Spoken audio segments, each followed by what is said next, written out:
Let's talk about sets and subsets. A set is just a set of numbers. So the set can be 1, 2, and it can be any set of numbers. For our sake, let's just say we have a set of two numbers, which are 1 and 2. From this set, we can form subsets.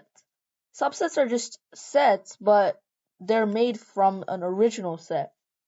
So we can have a subset of 1, we can have a subset of 2, or we can have a subset of nothing. Now, a subset of nothing is just called a null set. So let's count up the numbers of subsets that we have. There's 1, 2, and 3.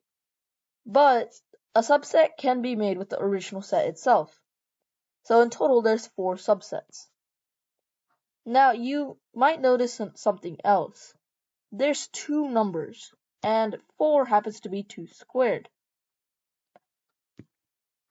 Basically, what happens is you just take 2 to the n. So the number of numbers that you have in the subset is n. So since we had 2 numbers, we just put 2 squared, which is 4. Let's get another example. Let's say we want to find the number of subsets in 1, 2, and 3. There's 3 numbers, so we do 2 to the third, so that's 8. So in total, there's 8 subsets.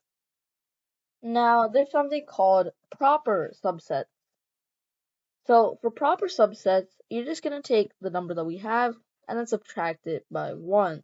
So 8 minus 1, that's 7.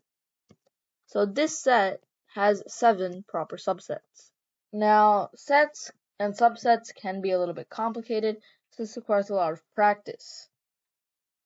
I've linked a practice worksheet and its answers in the comment section, so make sure you go check those out.